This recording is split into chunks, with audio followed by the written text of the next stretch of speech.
Guadalupe Radio presenta las noticias semanales más importantes desde la Ciudad del Vaticano en nuestro informativo Desde Roma, con el Padre Jorge Múgica. Sean bienvenidos a este noticiario semanal de Guadalupe Radio y de la agencia de noticias CENIT, un resumen informativo con las principales noticias relacionadas con la vida del Papa Francisco, el Vaticano y la Iglesia Católica. Soy el Padre Jorge Enrique Múgica, director editorial de la agencia de noticias CENIT.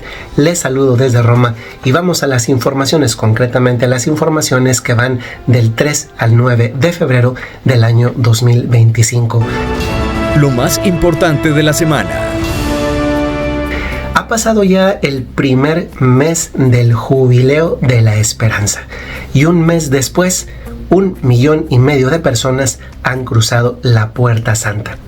Ya se ha tenido el jubileo de las comunicaciones o de los comunicadores, y el segundo gran jubileo por grupo humano ha sido el de las Fuerzas Armadas.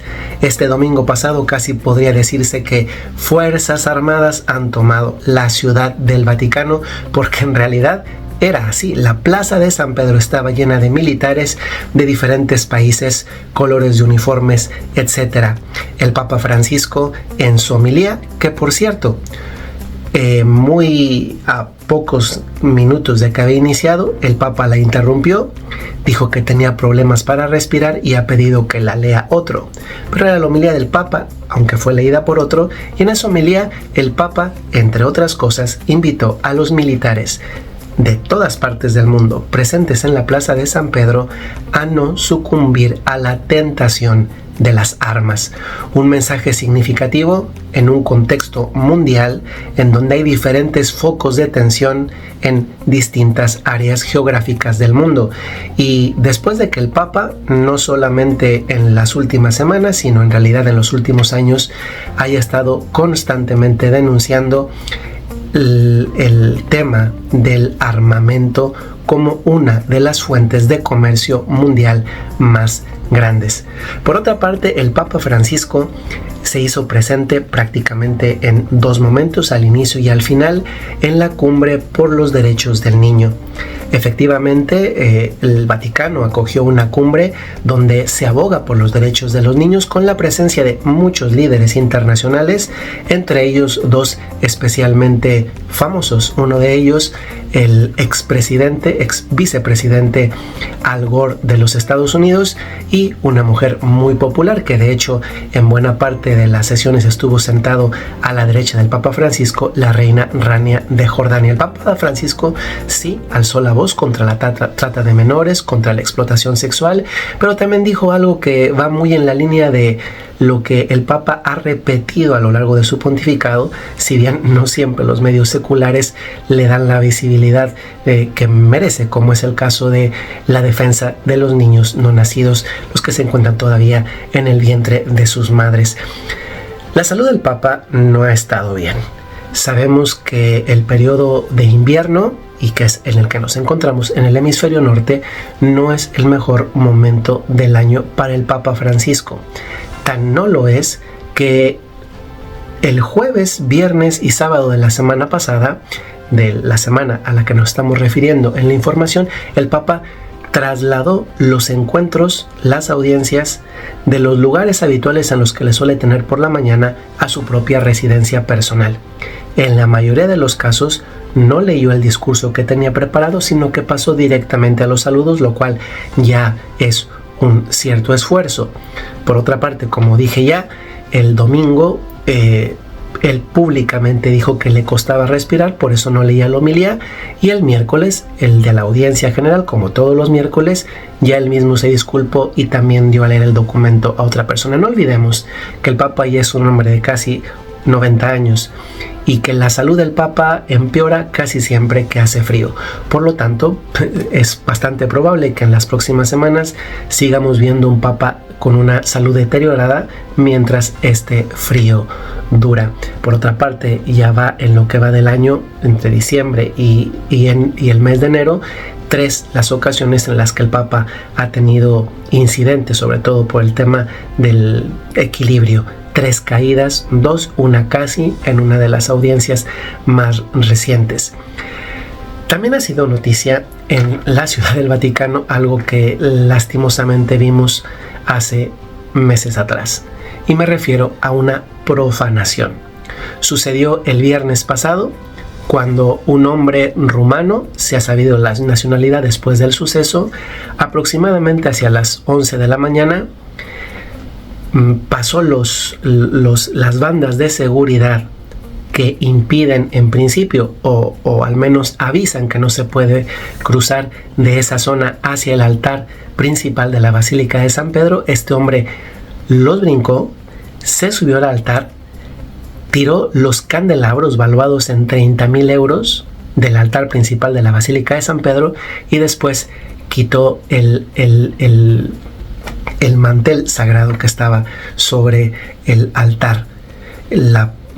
Intervinieron más o menos prontamente algunas personas, mozos que estaban ahí, y después llegó la Gendarmería Vaticana. Esto ciertamente en un contexto en el que se están llegando multitudes al Vaticano y se prevén todavía multitudes mayores según van avanzando las temporadas, especialmente la de Semana Santa, Pascua, después junio, julio, agosto, después noviembre, diciembre, llegarán más. Entonces, ¿qué se va a hacer para que escenas como esta, escandalosas, ciertamente sacrílegas, también profanadoras, no se vuelvan a repetir? Porque dado que además era un horario en que había muchos turistas y peregrinos dentro de la basílica, los videos del momento han circulado por las redes sociales. Un reto ciertamente el de la seguridad en la Ciudad del Vaticano. Por otra parte, el Palacio de Buckingham ha comunicado que los reyes de Inglaterra visitarán al Papa Francisco el mes de abril. Podemos decir que el rey Carlos no es la primera vez que está en la Ciudad del Vaticano. Como príncipe de Gales, visitó y conoció prácticamente a todos los papas. Sin embargo, es la primera vez que viene ya en calidad de rey, pero además repitiendo algo que su propia madre hizo 25 años atrás: realizar una visita, en aquel momento la reina Isabel, al Papa Juan Pablo II en el contexto del jubileo del año 2000. 25 años después, un rey distinto, a un papa diferente, también realiza en el contexto del jubileo, porque de hecho lo resalta la nota, al Papa Francisco. La pregunta es si estos dos reyes, Camila y Carlos, cruzarán la Puerta Santa, considerando que estas dos personas no son católicas y de hecho tal vez ni siquiera cristianos anglicanos. Por otra parte, el Papa Francisco envió un mensaje especial a un congreso no menos especial. En Madrid, España, dedicaron el fin de semana a profundizar en el tema de la vocación y el Papa Francisco se hizo presente a través de un mensaje que en CENIT hemos publicado también sobre el tema de la vocación. El Papa Francisco desarrolla todo este tema que es muy valioso y muy interesante, el tema de la vocación, a partir de la respuesta a la pregunta ¿para quién soy yo? Y aquí conviene no circunscribir el tema de la vocación exclusivamente al tema de la vocación religiosa o sacerdotal, que naturalmente la implica, pero no es la única. Es bonito escuchar cómo cada vez más se ve el tema vocacional como algo mucho más amplio, que ciertamente también el reto es no dejar de lado el tema de la vocación religiosa y sacerdotal en específico. Está próximo a tenerse, por otra parte, el jubileo del mundo del arte y en consecuencia de los artistas. Esto estará en agenda y sin embargo hemos publicado algunos adelantos de en qué consistirá este jubileo que está por vivirse y que, a diferencia del jubileo de las Fuerzas Armadas, cuyo centro especial tras el cruce por la Puerta Santa fue la misa en la Plaza de San Pedro, el jubileo de los artistas, la misa con el Papa Francisco, que esperemos vaya mejorando, evolucionando mejor para bien, será no en la plaza sino en la Basílica de San Pedro. Y finalmente el Papa Francisco hizo un movimiento que muchos no esperaban, y se trata de la prórroga en el mandato del decano del Colegio de Cardenales. ¿Qué es el Colegio de Cardenales? Es este grupo que aglutina a todos los cardenales mayores de 80 o menores de 80. Los mayores de 80 ya sin posibilidad de voto y los menores de 80 con posibilidad de votar en un eventual cónclave. El Papa Francisco había reformado la norma por la cual el puesto dejaba de ser vitalicio y pasaba a ser de cada 5 años. Desde el año 2000, el cardenal Giovanni Battista Re era el cardenal decano. Sin embargo, su nombramiento había expirado a inicios de este año 2025 y sin embargo el Papa Francisco ha decidido prorrogarlo sin fecha de caducidad y con él también al vicedecano, el cardenal Leonardo Sandri. Queridos amigos, se nos ha ido el tiempo. Estas han sido las noticias principales que podemos reportar aquí desde la ciudad de Roma, donde muchas de esas noticias que tienen que ver con la vida, con nuestra fe, con nuestra iglesia, impactan después y llegan a muchos noticieros, periódicos y portales de internet.